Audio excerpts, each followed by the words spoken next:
Luke Skywalker's exile was not only physical, but also spiritual. After the fall of the new Jedi Order, he became a wanderer between systems, carrying the weight of failure on his shoulders. The destruction of the temple, the death of the young apprentices, the loss of Han, Leia, and especially his aunt and uncle, Beru and Owen, haunted him with the same intensity as the scars left by Vader. The last battle he fought against his father had cost him more than just his arm. It had cost him his faith. He had failed to redeem him, and seeing Obi-Wan killed before his eyes, he felt he had no purpose left. He wandered, therefore, like a shadow among the stars, homeless, aimless, hopeless. His wandering journey took him to forgotten planets, where traces of the old galaxy still whispered echoes of the Force. On a barren planet, almost swallowed by sand and silence, Luke found a ruined Jedi temple. The fallen columns, covered in moss and dust, held fragments of a past he had never lived, but which he recognized as his own. It was there, under a gray and unchanging sky, that he discovered ancient scrolls, records of long-forgotten techniques, written in dialects that only the wisest masters would understand. Among these records, one technique stood out for its boldness: temporal body projection, a use of the Force so risky and powerful that it had been banned from common training. The technique was not simple. It required absolute control of one's emotions, anchoring one's essence and body at 2 points in the flow of time, and a state of meditation so deep that it bordered on unconsciousness. Luke tried once, twice, 10 times, and each attempt felt like punishment. His body spasmed, his mind bled random images from the past and future, and sometimes he couldn't even return from the trance for days. Loneliness was his only witness. He ate little, slept even less, and every time he returned from a failed attempt, he fell to his knees, murmuring the names of those who had been most important in his life. Ben Kenobi, his uncles, Leia, Biggs, and even Han Solo. In this version, he saw them all disappear at the hands of the Empire. Biggs had his ship blown up. Leia was crushed by the Force. His uncles were burned to a crisp. Han was sold and eaten, and Ben Kenobi lost his life fighting Vader. He remembered all of this, but he also remembered the stories Master Yoda told him and the last technique he taught him. Maybe he could use it now or in the future. Progress was slow, almost cruel. Luke discovered that he needed to let go of everything to travel through time, including his sense of self. So he began practicing by projecting himself to neutral locations. A garden on Naboo he had seen in dreams, a room in the old Jedi temple on Coruscant, or even the cliffs of Ahch-To, which still haunted him in nightmares. Little by little, he began to sustain his physical presence for longer periods of time, mastering the balance between the times. The moment to act, however, still seemed distant, until he saw the woman. She appeared in his deepest projections, dressed in red and blue, with sad eyes and a presence as familiar as it was unfamiliar. She stared at him silently, with a mixture of tenderness and despair. And then, one night, while meditating by a fire on top of a deserted mountain, Luke understood. That was his mother, Padme Amidala. He had never embraced the woman who gave him life, never heard her voice, but the connection was real. The Force was guiding him to her, not as an observer, but as someone who had to change something. On his next attempt, Luke couldn't resist. Using the technique with all his concentration, he asked the Force to take him to Padme, to the moment that had marked her the most, even though he didn't know what it was. The connection was immediate but violent. A whirlwind of light and shadow enveloped him, and pain tore through his soul as if he were being torn in half.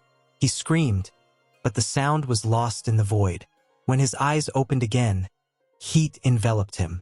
The ground shook beneath his feet. There was fire on the horizon and the smell of burning iron in the air. It was Mustafar. Mining platforms floated in the ocean of lava, and ahead he saw tragedy taking shape. Padme, kneeling, was suffocating. Her neck was invisibly squeezed by the Force. Anakin, or rather what was left of him, trembled with rage. His eyes were golden. His breathing was irregular. All that was missing was the dark cloak billowing as if absorbing the light. It was the same scene Obi-Wan had described in his final days. And yet Luke hesitated. It wasn't his time. He shouldn't intervene. But when he saw Padme fall, something broke inside him. Time seemed to freeze for an instant. Luke, his tunic sweaty, his metal hand trembling, took a step forward onto the platform. He knew that if he remained silent, he would lose everything once again. The guilt for having hesitated in the past, for having failed Leia, the young rebels, his uncles, all of it grew inside him. And it was at that moment, in that instant of shared agony, that Luke Skywalker screamed. His voice echoed like thunder cutting through reality, invading not only space but time itself. One word, "No." The word echoed like thunder in the heart of Anakin, or rather, Lord Vader. No, a refusal from a stranger, spoken with authority and pain, broke his concentration and made his hand falter for an instant. The tightness in Padme's throat ceased, and she collapsed on the floor of the platform. Anakin looked around in anger and confusion, trying to understand where that voice had come from. It was then that he saw Luke leaping out of the hot mist of Mustafar. The young man moved with urgency, and before Vader could react, he was thrown by a powerful wave of the Force, his body crashing against the metal structures bordering the river of incandescent lava. The impact made Anakin scream, clinging desperately to a railing before being swallowed by the deadly heat below, or so he thought. Obi-Wan, until then hidden on the ramp of Padme's ship, watched everything in silence, stunned by this impossible event. He recognized the traits of a Jedi, but there was something else in the way the stranger moved, something deeply personal in the way he had protected Padme. Luke, ignoring his master's presence, ran to the fallen woman, placing his hand on her face to make sure she was still breathing. She opened her eyes with effort, and amid the chaos, her weak voice asked who he was. Obi-Wan just approached, his eyes briefly returning to where Anakin still hung, clinging to the edge of the structure. Luke looked fondly at Padme after she asked who he was. This was the first time he had ever seen his mother, and deep down, he knew that she must have felt that maternal connection too. Padme, though weakened, raised her trembling hand and held Obi-Wan's fingers. There were tears in her eyes. Obi-Wan looked down, torn between duty and affection for his former apprentice. Luke, meanwhile, watched her with admiration and pain. The woman he had only known from visions was now alive before him, and his compassion was greater than any hurt. Anakin managed to get up with difficulty, returning to the platform like a storm of emotions. His boots were scorched by the lava flow from Mustafar. He looked at Padme, at the strange young man, and then fixed his eyes on Obi-Wan, who seemed as familiar as he was enigmatic. "It was you. This was all set up by you," he shouted. He accused Obi-Wan of conspiring against him and bringing a stranger to corrupt his vision. But something in his mind troubled him. There was truth in that young man's eyes, a pain he understood, as if it mirrored his own. Before anyone could respond, Anakin activated his lightsaber with a crack of energy. Luke and Obi-Wan did the same in perfect sync. Padme, after nearly being killed by Anakin, seemed as if she no longer wanted to live. The confrontation was inevitable. The platform shook beneath their feet, and the fury of the lava roared as if the planet itself recognized the weight of that moment. Anakin attacked first with a rapid sequence of blows, forcing Luke to retreat. Obi-Wan joined the battle immediately, coming from the flank, creating an encirclement that Anakin, even with his formidable skill, could barely sustain. The fight was brutal and choreographed like a tragic dance. Anakin roared, alternating between impulsive attacks and attempts to justify his actions. "You would have taken her from me. You always wanted to control me," he shouted, dodging Luke's attacks. The young man, for his part, kept his guard up, counterattacking coldly. "You lost her when you chose fear, when you surrendered to anger." Obi-Wan tried to remain calm. "Anakin, stop. There's still time." But each word seemed to fuel Vader's inner conflict, pushing them away with bursts of the Force, trying to gain the upper hand. Finally, a joint strike from Luke and Obi-Wan disarmed Anakin, and a powerful force pushed through him against one of the floating platforms. His lightsaber fell into the lava abyss, lost forever. Immobilized, Anakin struggled to get up, but there was nowhere to step except that small metal base, now surrounded by the planet's incandescent currents.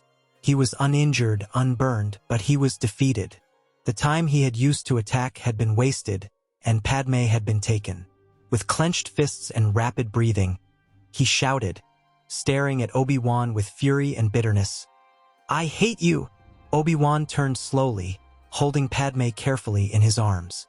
Luke followed them, watching his master's youthful form with restrained respect. They walked in silence to the ship, leaving behind the man who had once been the chosen one. Anakin remained trapped on the platform, his body intact but his soul broken. The wind of Mustafar blew fragments of ash around, as if even the planet was crying for what had been lost there. It was not yet the end, but it was no longer the same path. Palpatine would sense the disturbance and come looking for his apprentice.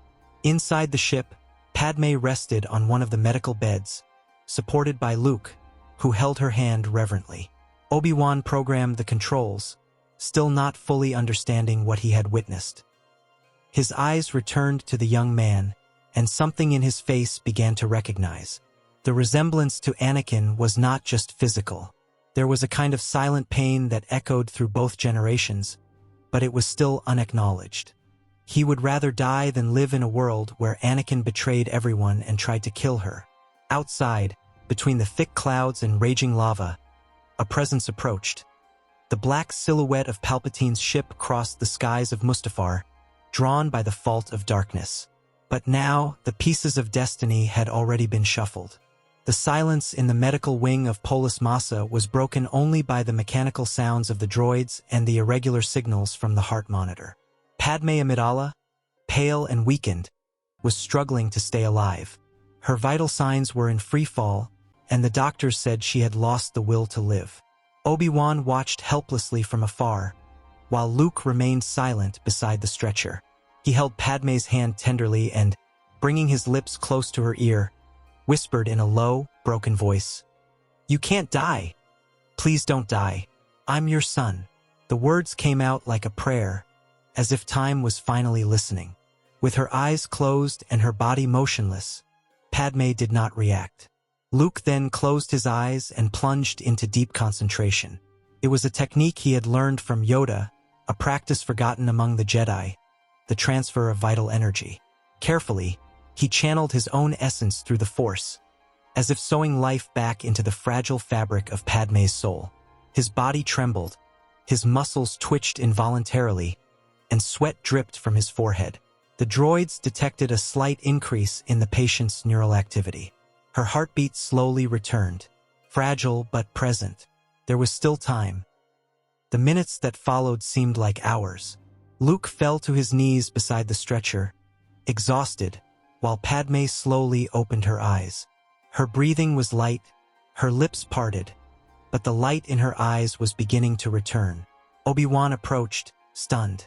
Luke, his eyes still closed, could barely stand. When he finally opened his eyes, the Jedi Master stared at him intently. This technique has only been mastered by Master Yoda and no one else. "Who are you?" he asked bluntly. Luke looked away. He didn't want to reveal everything, but he knew that moment was inevitable. Obi-Wan deserved to know. The interrogation took place moments later, after they were sure Padme was okay. Obi-Wan, always methodical, fired questions at him. Luke hesitated, muttering disconnected phrases, until something broke inside him. "I know you as Ben Kenobi," he confessed with a sad smile. Obi-Wan was silent for a moment, and then Luke continued, "You trained me in the future. You guided me when no one else could. But the time I know is a time in ruins. Anakin, he fell. He became something dark, an instrument of the Empire." Obi-Wan frowned, but didn't interrupt. Luke told him everything. The destroyed temple, Palpatine's rise to power, the desperate search for hope, the discovery of Force travel. Luke spoke of Padme, of her absence in the original timeline, and how that had broken Anakin beyond repair. He said he had come not only to stop him, but to save her, because he believed she was the only one who could bring him back. When he finished, Obi-Wan looked older. The weight of it all had fallen on his shoulders with the force of 1,000 stars. But before he could respond, a presence interrupted them. Padme, against the medical team's orders, had gotten up. Unsteady, but determined, she approached them. Her eyes were teary, but they shone with an unusual calm. "I heard," she said, "not with my ears, but with something else." Her voice was weak but firm. "It may sound crazy, but I feel like I've known you my whole life, as if you came out of me and grew up in my arms. I know who you are." She touched Luke's face gently and added, "You are my son." Luke said nothing, but then a tear rolled down his cheek and he embraced her. It was an embrace that spanned time, sealing a bond that should never have been broken. Obi-Wan looked away, with respect and silent admiration. For the first time since Vader's attack, Padme smiled.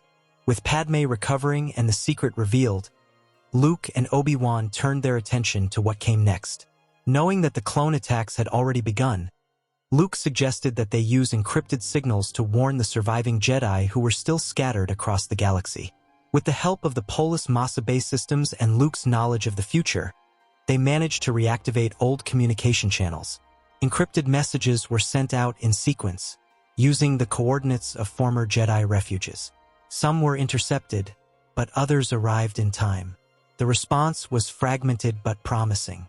Masters such as Plo Koon and Ki-Adi-Mundi, who in the original timeline would have perished, managed to escape by the skin of their teeth. Others were also alerted. Some transmitted their locations back, asking for guidance. Luke knew he couldn't save everyone, but every life preserved was a flame burning in the darkness. The Jedi Order was not entirely lost. There were still voices, lightsabers, and hearts ready to resist.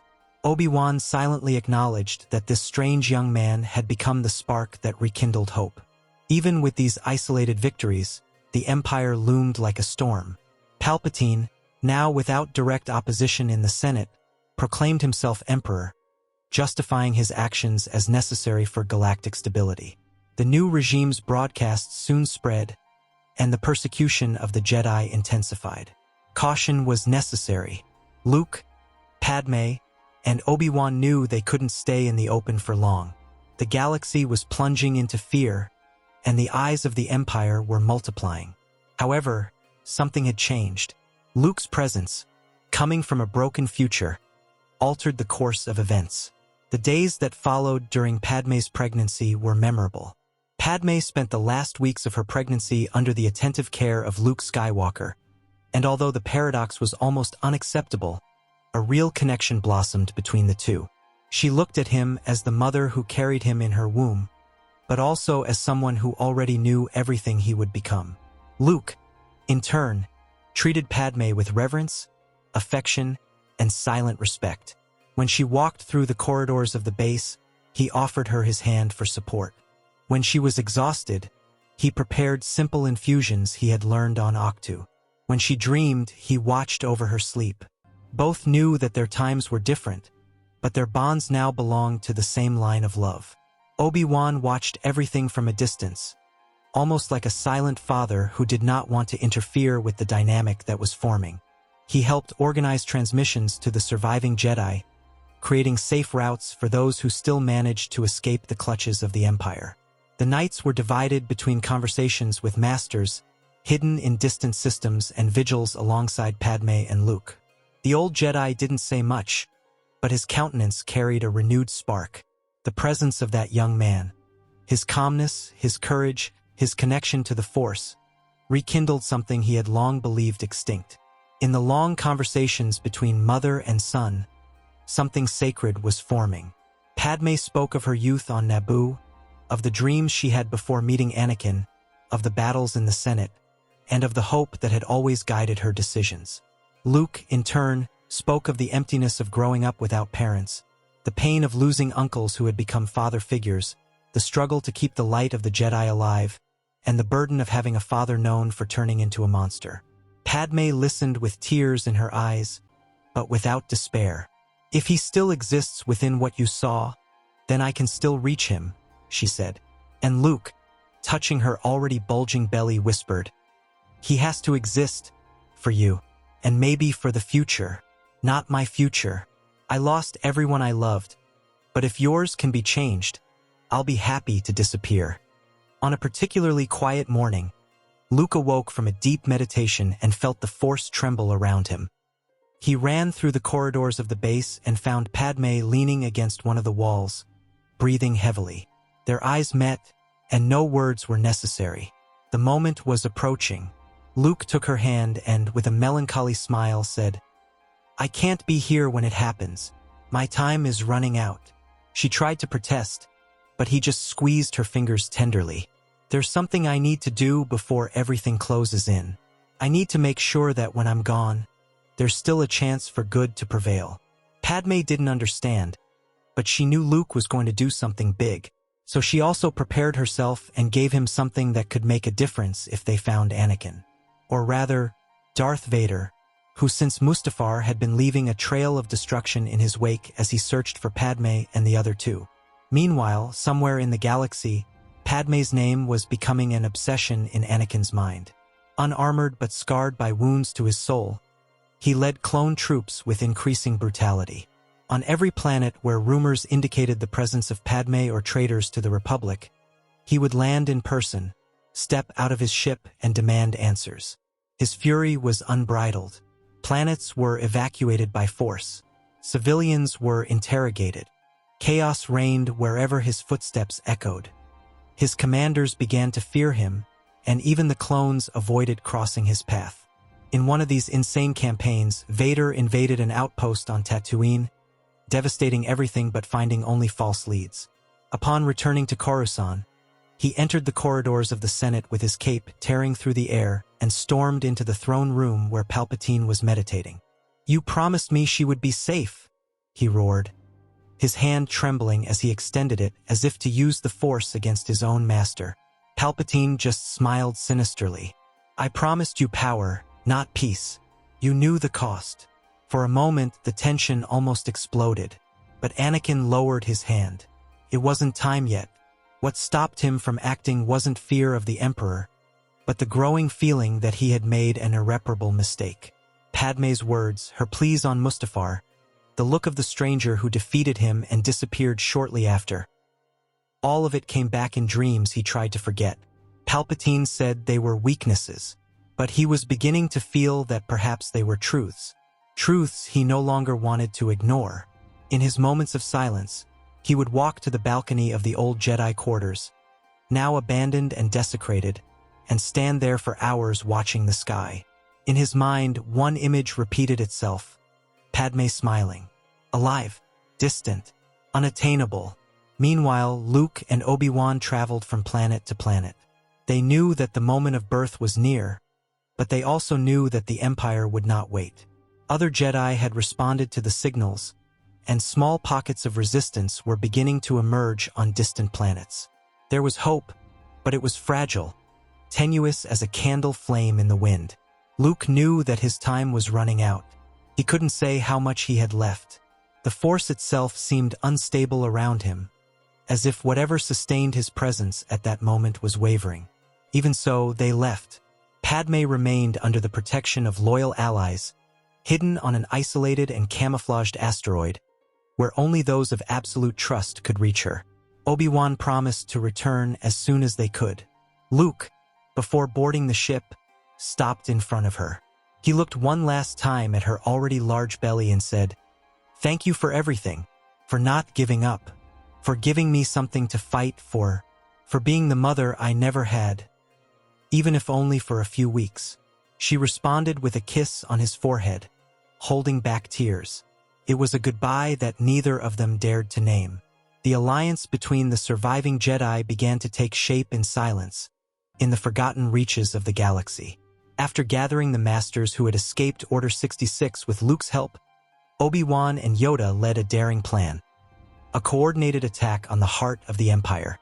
The chosen base was a strategic center on Coruscant, where Palpatine kept his archives, troops, and experiments. While Imperial troops were mobilized to reinforce the disputed planets, the Jedi used underground channels, ancient routes, and secret allies to get closer. The Knights divided into three fronts: air attack, ground offensive, and infiltration. Master Plo Koon and Ki-Adi-Mundi took the lead on the first front, piloting modified ships and leading 5 knights through the heavy atmosphere of Coruscant. They dove vertically, breaking through the shields of the central complex and clearing the way with surgical shots. The Imperial towers responded with fury, but the Jedi cut through the sky like lightning, dodging shots and taking out entire batteries with the support of Allied fighters. The battle in the air raged intensely, while the Empire's forces tried to understand how the Jedi had returned in such numbers, for it was not only the Jedi, but also dozens of other ships carrying supporters of the cause and former allies of the good side of the Force. Palpatine, aware of the attack, ordered the clone troops to be launched directly from the transport ships onto the Jedi forces. It was a trap. The Empire's ships carried reinforcements and heavy weapons, but also prisoners that the Emperor intended to use as human shields. Even so, the order was clear: crush the Jedi, make hope a memory. The clones advanced with mechanical precision, but there was hesitation on some faces. The myth of the living Jedi, leading the retaliation, began to erode the unquestionable certainty of their loyalty to the Empire. Elsewhere on the battlefield, Master Yoda led the second front. He advanced on foot with a select group of knights. He leaped between tanks, dodged shots with ancestral movements, and used the Force to unbalance entire platoons. He was at the center of the storm, an ancient figure who commanded respect even among the clones. The ground offensive distracted the Empire's attention and forced Palpatine to divide his forces. Yoda didn't just want to win, he wanted to inspire. The Jedi were alive, and they weren't fighting for revenge, but for balance. Meanwhile, Luke and Obi-Wan infiltrated the lower ducts of the facility, using codes provided by a former informant of Bail Organa. They knew that if Anakin entered that battle, he would easily destroy the Knights. No other Jedi, not even Yoda, could stop him. They had to intercept him first. And they found him, standing on a suspended platform, preparing to descend onto the battlefield. His gaze was filled with rage, his lightsaber already activated. When he saw Obi-Wan and Luke, he let out a cry of fury and leaped toward them, initiating the confrontation. The battle that followed was savage. Vader, not yet burned, was more agile and ferocious than he had ever been. He accused the two of treason, of hiding Padme and their son. He struck with blind rage, alternating between brutal lunges and mental attacks with the Force. Obi-Wan tried to restrain him firmly, but he was weakened by the war. Luke, even with his experience, found himself outmatched. In the midst of the fight, he activated a small holoprojector hidden in his belt. The image of Padme appeared in the air, large and serene, her voice cutting through the heat of the battle. "Anakin, there is still hope in you. Come back to me." Padme's voice resonated with a force that even the sabers couldn't silence. "The boy fighting beside you is our son, Anakin. Luke is the fruit of what we lived. And Obi-Wan never wanted to destroy you. He was the father Luke never had. Don't throw that away." The recording played as Anakin advanced, and for a moment he hesitated. But he didn't stop. He struck Obi-Wan violently and threw him against a wall. Luke was left alone, unarmed, on his knees. Anakin approached, raising his lightsaber. Padme's voice, however, repeated, "Choose love, choose peace." The lightsaber stopped inches from Luke. Breathing heavily, Anakin looked at the man Padme said was his son. It was very confusing, but Padme's words still echoed in his ears, and the rage inside him began to dissipate. His eyes, golden with fury, blinked, and for the first time in years, they turned blue again. Obi-Wan, fallen, was still breathing. Luke didn't move. Everything depended on that moment. Anakin, trembling, lowered his lightsaber. Silence. And then, looking into Luke's eyes, he spoke in a different voice, more human, more fragile. You think there's still hope for someone like me?" Luke approached slowly. His eyes were teary but steady. He reached out and placed his hand on Anakin's, deactivating the lightsaber. "There is always hope," he said, "but you have to do the right thing." Anakin looked at the floor, took a deep breath, and nodded. Together, they walked over to Obi-Wan and helped him to his feet. "It's time to end this," Kenobi whispered, and the three of them left, silent, ready to face the fate that awaited them beyond those walls. They found Palpatine in the throne room, surrounded by his guards. But they were pushed aside with a simple gesture from the Emperor. He wanted to fight. "So this is it," he said, looking at Anakin. "The traitor finally returns as a lamb." The three Jedi activated their lightsabers, and the Sith followed suit. The battle was intense.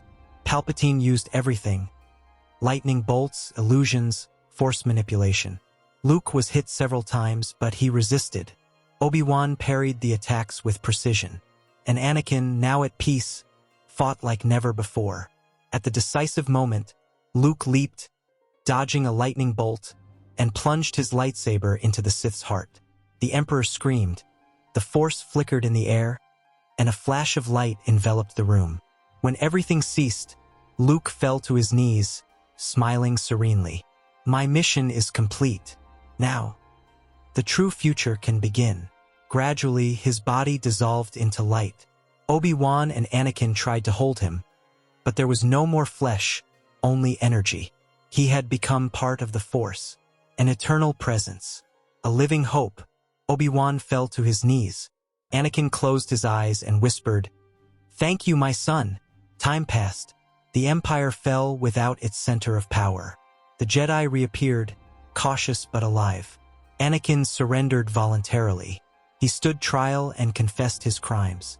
He did not ask for forgiveness, but he accepted the consequences. Padme, even in her pain, stood by his side. He was no longer the young hero, but he was also not the monster he had been. At the birth of the twins, he was present, holding Padme's hand with silent tears. When he heard them cry, he knew that, despite everything, something had been saved. Then came the day when Anakin sat under a tree on Naboo, with Padme by his side. In his arms, Leia slept. On her lap, baby Luke smiled. They were no longer fugitives. They were a broken family, slowly rebuilding themselves through effort and pain. Above them, the sky shone as it had in ancient times. War still existed, but for the first time, hope was real. And the name Skywalker was once again synonymous with light.